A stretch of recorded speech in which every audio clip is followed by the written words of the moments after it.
Fit to Love, episode 118, 3 Steps to Effective Communication. Fit to Love is physical, emotional, and spiritual fitness to achieve the happy life you deserve. From exercise to cooking, relationships, and spirituality, you'll find all the inspiration you need right here with our host, JJ Flizanes. Hello and welcome to Fit to Love Thoughtful Thursdays. Today's show, 3 Steps to Effective Communication. This show is going to be the beginner work on nonviolent communication. If you've been listening to the show for a while, last week I interviewed Roger Sorrow, and Roger is a trainer for the Center for Nonviolent Communication. Nonviolent communication is a book and a movement that was started by Marshall Rosenberg, who actually just passed away last week. Marshall's contribution to the world with this work is really, really great. But I still think it's not as big as it could be. And the reason for that is because of the title of the work. Now, if you listened to last week's show, you heard me talk about how I resisted the book for a while because of the title. I didn't identify myself as a violent communicator, and I'm sure that most people wouldn't or wouldn't want to. So it had me at arm's length for a while, that book. And then when I finally read it and listened to the CDs and went to a training, I walked away thinking this work is so important, not to heal wars necessarily, but it can do that. And Marshall talks about so many in his book and in the CDs. He talks about so many different stories of literally violence, like a woman getting out of being raped, using this work, and being able to come to peace between two tribes in a country where they were fighting and killing each other. So, I mean, really, he did use this work, and it was inspired by his childhood and watching riots and wondering, why do we do this? Why do people treat each other this way? What propels us to do that? And while those are great causes, and I definitely am supportive of the work for that, I want to bring it down to a more simplistic level. And last week's show was sort of in the intermediate nonviolent communication level. So if you are unfamiliar with this work, and I will be renaming it, and I will be adding other elements that I think are really important to make a whole package later. It's part of the work I'm doing now on the next book, on the next movement, is to take all these great pieces and put them together in a way that's easy to understand and easy to apply. When I was in some of the nonviolent communication workshops, I realized something about myself. I brought a whole bunch of clients and friends and family to a training, and I watched them all sort of be confused. And I wasn't sure if it was because of the training or if it was because it was just a foreign concept or if it was too simple. And what I realized about myself during this training is that my brain, when I see, it's like a puzzle. If I see a puzzle and it's out of order, I put it in order or I rearrange it in a way that makes the most sense to me versus some people look at it and read it in order, 1, 2, 3, 4, 5. Well, I looked at 1, 2, 3, 4, 5 and said, well, that doesn't make as much sense. It needs to be 3, 2, 5, 1. And then that makes a lot more sense. So you're getting my version, which is going to be the more simple version. And then later, we're going to get more complicated as my work unfolds. So if you're ready, we're going to start with the 3 steps for effective communication. And I will refer to NVC because I have to. It's the work of Marshall Rosenberg. NVC literally, nonviolent communication, and whatever I choose to name my work in the future that's going to incorporate a lot of this, is really about your own happiness and your own connection to yourself and getting your needs met. So the 3 steps, the first step is going to be identifying your feelings. Now, there is a worksheet that you can get from Roger's website, which is chooseconnection.com, or you can do it on fit2love.tv. It's called the Feelings and Needs List, and it's a Word document, and you can download it from fit2love.tv. I would recommend that each and every one of you download this and print it and carry it with you. It is an amazing tool for you to use when you're confused or feeling conflict and you're not quite sure what to do, or you're not even clear as to what you're feeling and why you're feeling it. So the first step, once you print out this list, so step number 1 is going to be identifying the feeling. Most of us do not have a very large vocabulary for feelings. We know we're sad, we're happy, we're angry, And that's probably all of what most people think of when they think of their feelings. I'm going to read to you the different categories on this list. There are close to 100 different feelings listed on this sheet, and they come in 9 different categories. First, I'll list the categories, and then I'll quickly read off some of the feelings underneath each category. So on the positive emotions, we've got peaceful, playful, glad, and loving. So under peaceful would be content, calm, expansive, serene, spacious, tranquil. Under playful, we'd have alive, exuberant, impish, refreshed, zestful, stimulated. Under glad, we'd have encouraged, excited, grateful, happy, hopeful, joyful, satisfied. Under loving, we'd have affectionate, appreciative, friendly, sensitive, tender, warm, and sweet. Then we have for the negative feelings, we've got mad, confused, sad, tired, and scared. Under mad, we'd have things like agitated, angry, annoyed, frustrated, furious, hostile. Under confused, we'd have apathetic, perplexed, torn, uneasy, withdrawn. Under sad, we'd have despairing, distressed, gloomy, heavy, hopeless, hurt. Under scared, we've got afraid, jittery, nervous, panicky, shocked, terrified, worried. Under tired, we've got fatigued, indifferent, lethargic, listless, overwhelmed, and weary. And I didn't name them all. So just to give you an idea, that's a really good vocabulary of different feelings. And they each have a different energy, and they each have a different vibration. So the first step to effective communication is identifying how you feel. If you're in a state of joy or peace or happiness, most likely there's no problem. If you're having conflict with someone, or you want something from someone, or you need some help with something from someone, knowing how you're feeling can make the conversation and the strategy, which is the third step, easier to identify and enlist people to help you when you can own your feelings. Many times, this step alone, I'm going to assume, and maybe wrongfully assume, that for a lot of people, this is hard because a lot of people are trained into the habit of and modeling of that if they feel something negative, it must be someone else's fault. Well, that's not true. And we're going to get more and more into that concept. Those of you that do law of attraction understand that. And those of you listening to Thoughtful Thursdays, we've talked about it on different shows. And we've got Lynn Forrest coming on in the future to talk about different faces of victim and rescuer and persecutor. And we're going to cover that understanding in a little bit more depth. So your feelings are important for communication. They're important for you to figure out how and what you're going to say and what it is that you want. And then most importantly, your feelings give you clarity over the next step. So the next step, number 2, is so once you figure out how you're feeling, the next question to ask yourself is, I'm feeling this negative feeling because a need is not being met. So the second step is to identify your need. Now, this is really important. When people hear needs, some people interpret needy or dependent, and that is not at all what is being suggested. We all have needs. Whether you're aware of them or not, you have them. And I'm sure you'd be aware of that you need clothing and you need shelter and you need food and you need water. Those would be really basic needs that you have, but we have other needs.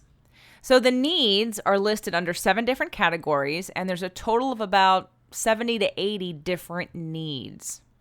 So I'm going to just list the categories for you. And again, most of us do not have a vocabulary for our needs. And let me tell you, and I'm going to give you some examples, personal examples that have happened to me, that once you figure out what is it that I'm feeling and then what need is not being met, you can find the solution and create the strategy to get the need met, which of course is number 3.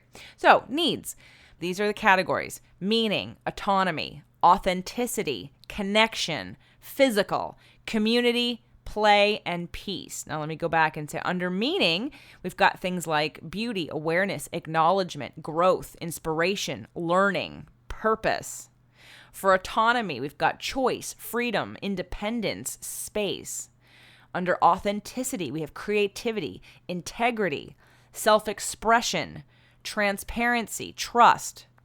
Under connection, we've got acceptance, communication, companionship, empathy, intimacy, sexual expression. Under physical, of course, we have air and rest and shelter and sustenance and touch. Under play, we've got excitement, fun, humor, joy, and laughter. Under community, we've got collaboration, cooperation, support.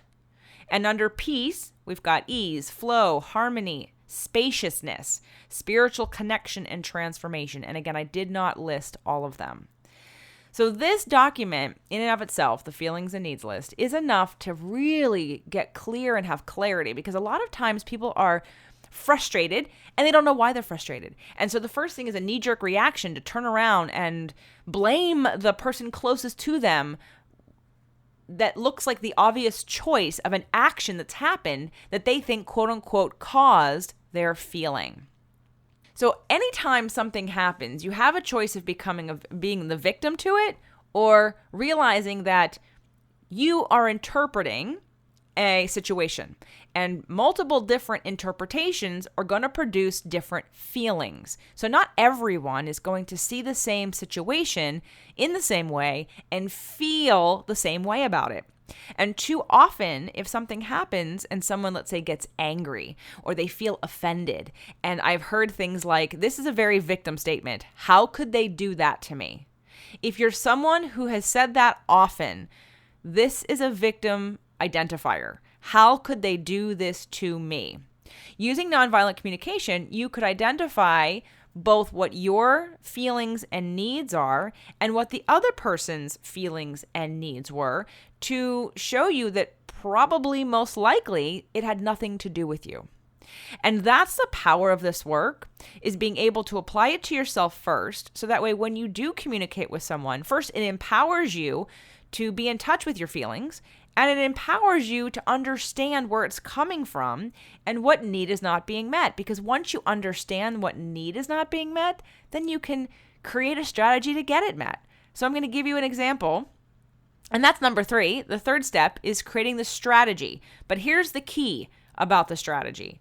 The strategy to get a need met does not depend on any one person to do anything. Let me repeat that. The strategy is not dependent on one specific person doing a specific thing.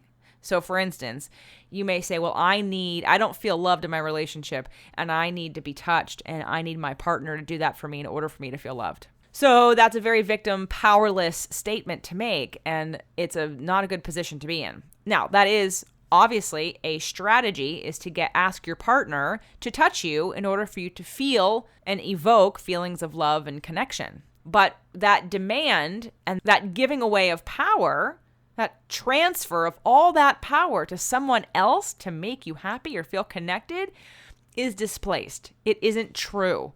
That's a victim consciousness. And again, we're going to talk about that later with Lynn Forrest. But for now, let me give you an example. So one of the examples I'm going to give is that I was invited to go to a party. And at this party were people that I am very different from. I'm not connected to them in a meaningful way.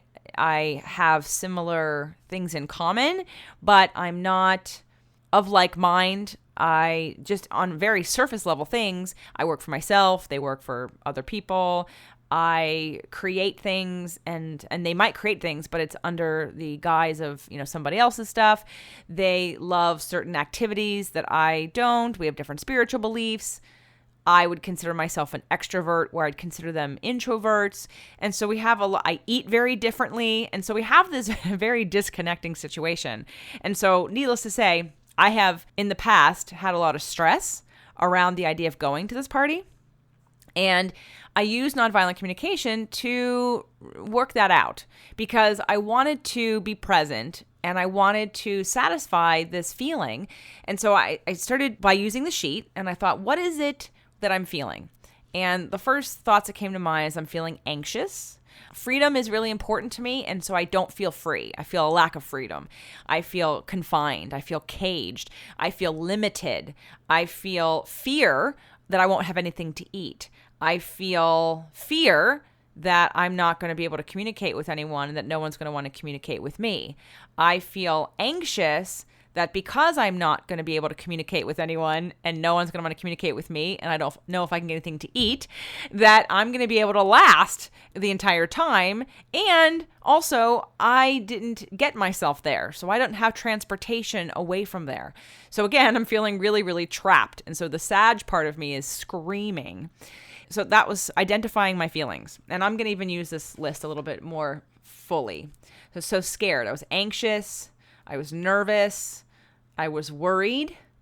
I was sad. I was discouraged. I was feeling a little hopeless, definitely. I was a little annoyed, a little irritated. Absolutely. I was a little uncomfortable, uneasy, withdrawn, all those things. So then the question becomes, all right, why am I feeling this way? Well, what needs do I have that aren't being met that evoke these feelings? And so when I went through and I thought about it, the first one was the food. I thought, oh my goodness, I'm not going to have anything to eat. So when I thought of ways to feed myself and go to the grocery store and prepare things for myself, that feeling dissipated. I immediately found relief when I could satisfy my own need, and I found a way to do that. So I thought, okay, that's the first thing. Then the next thing was, well, then I feel trapped.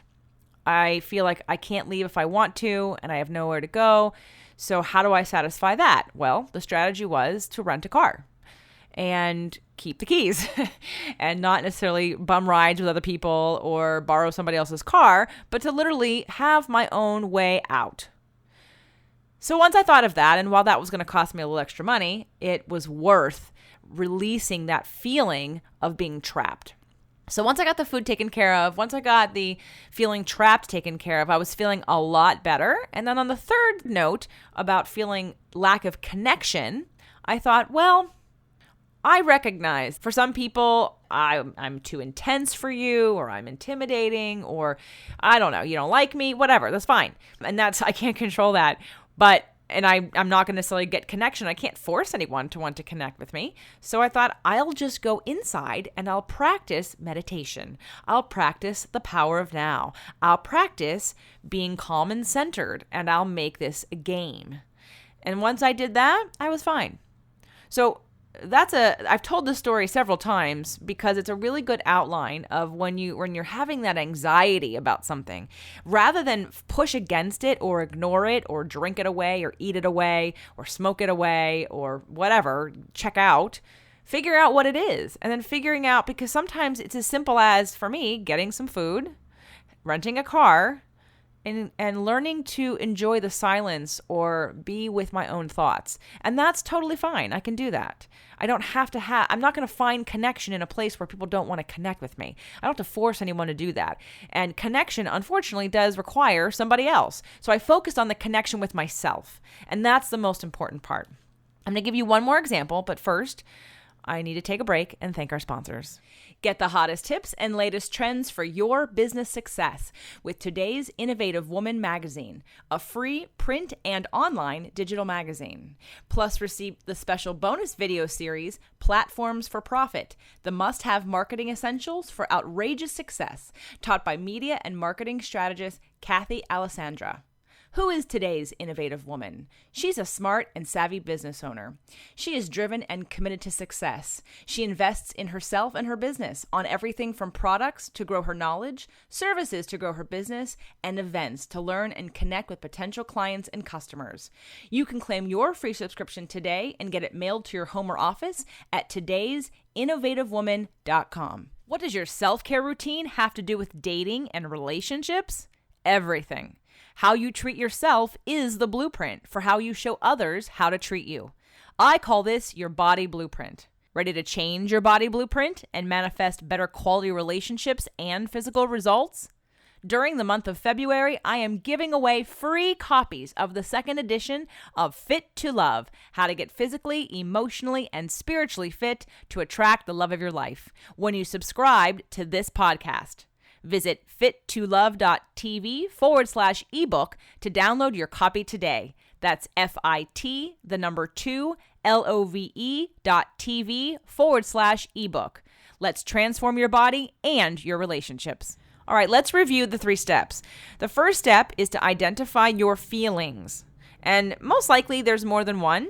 And if you keep looking at them and talking about them and figuring out which one's the most, then you can have some more information to get more specific about the need. So what am I feeling? And then what need is not being met? And referring to this sheet so that you have, again, there's about 100 different feelings on this list and about 80 different needs. So really identifying that need.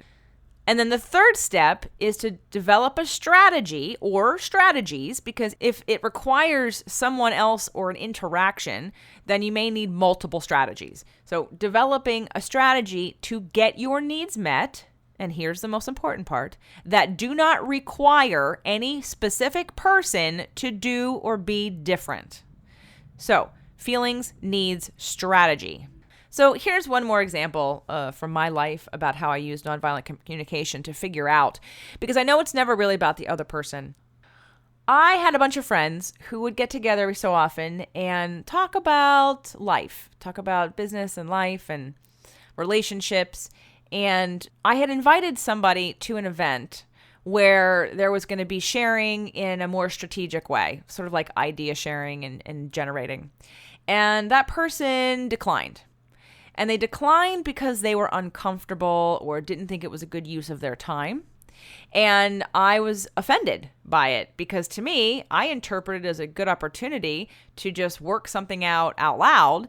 And why not? Because unless you have something else to do, why not create some space for you to figure out answers to a problem that you're having? So I had come home after this dinner and was sitting on the couch and talking to my husband, and it was really bugging me. And at first I was like mad, and then I was feeling offended, and I couldn't quite put my finger on it. So I finally pulled out the list and I thought, what is this about? So I'm aggravated, I'm agitated, I'm annoyed, I'm confused, I'm perplexed, I'm a little sad, and I'm a little discouraged. And I thought, okay, well, why am I feeling all these things? And I realized, because my need, when I looked through the list of needs, my need was to contribute. And this person did not think I had anything to contribute, obviously, because they didn't come to this event. And I mean, because they said that the event didn't seem worth their time. And I was leading the event. And so I translated that into that you don't think I have enough value to contribute to whatever you're doing. And that's why I was sad, and that's why I was agitated and a little bit angry. And I realized, though, that my need was to contribute. I have been in business for 15 years. I have done so many things wrong. I've done some things right. I've learned so much. I keep learning. It's always learning. And there are some people that are just starting out, and I wanted to share some of the experiences and point of view, and I'm an idea person. You put me in a room and give me an idea, and I can brainstorm like the best of them. I am very creative, and so I wanted to help. But here's the thing. That strategy, the need is I wanted to contribute, but I was trying to create a strategy of giving to one specific person.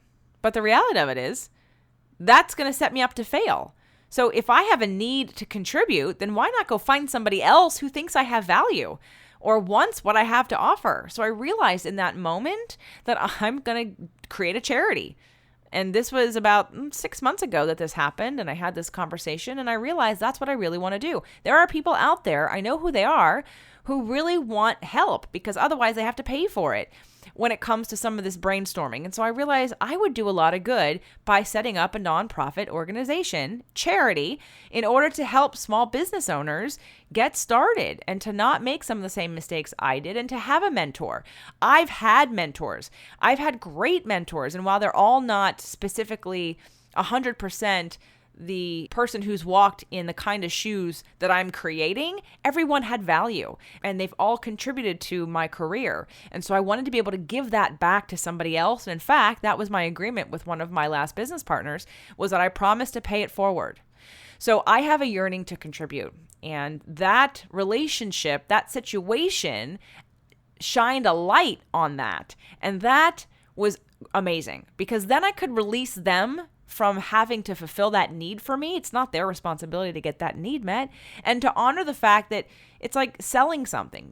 One of my mentors would say, You don't want to sell a lawnmower to somebody without a lawn. They don't need it. They don't want it. It has no use. So that was a big relief off my chest and off my shoulders from discovering why I was feeling the way I was feeling. And then not only that, I then got more excited about the idea of creating a nonprofit organization in the future to give back. And that's really exciting. So out of this contrast, and this is definitely law of attraction, out of this contrast came a bigger and better idea that is going to satisfy me way more than contributing to one person. And to one person who could afford to pay somebody to coach them. This way, I get to give to people who are just starting out, who were like me when I first started and didn't have any resources and was looking around desperately to figure out what to do and how to do it. So using nonviolent communication can really free you from misinterpreting other people's behaviors. And then when it comes to getting your needs met, if you do in fact need to ask others to be involved, you can own the language by saying, I'm feeling exhausted and my need is for space. So I would like to request, if A, B, and C person, if I could cancel our sessions, or if you could maybe not call me for a couple days, or husband and kids, if I could have a couple hours of just quietness, that would be really great because I'm really exhausted and I really need space. Okay, so at least it's not you saying, blaming them or shaming or guilting them for doing something wrong. They're not doing anything wrong. You have a need they don't know about.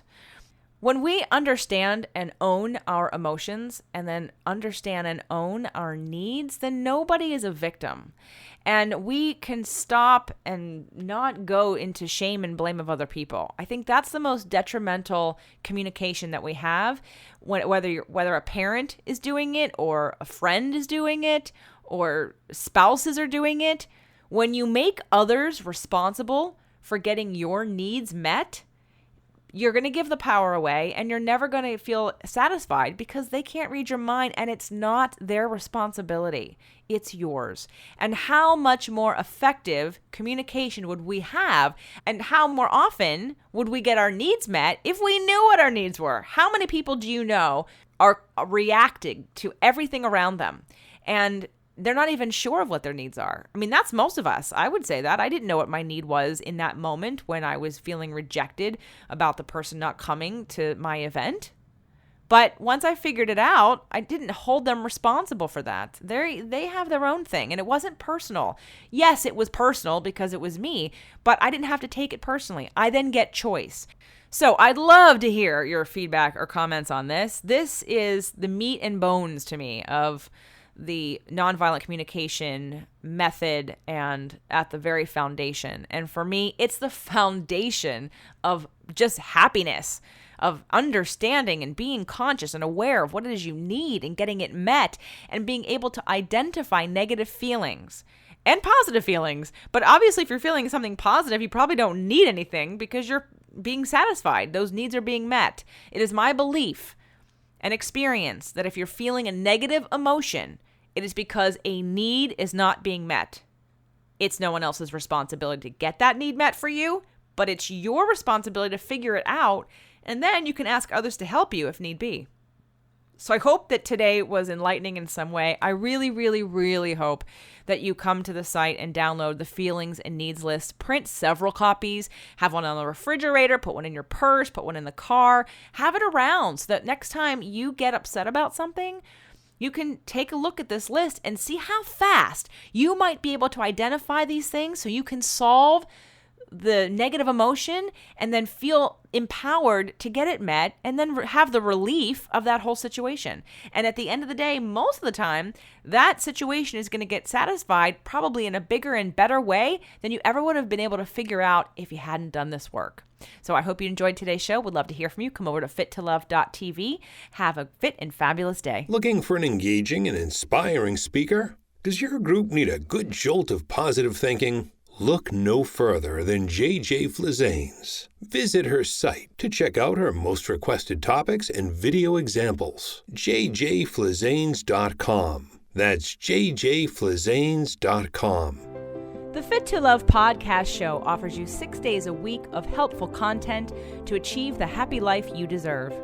Movement Mondays and Tasty Tuesdays are weekly videocasts, while Wellness Wednesdays, Thoughtful Thursdays, Freedom Fridays, and Sexy Saturdays are audio-only shows themed every week to address your holistic life and needs. If the show inspired you, we would love for you to share it and subscribe. Thank you so much for joining us today. Head on over to fittolove.tv for recaps of every show, resources, and to join the community. That's FIT, the number 2, LOVE.TV. Have a fit and fabulous day.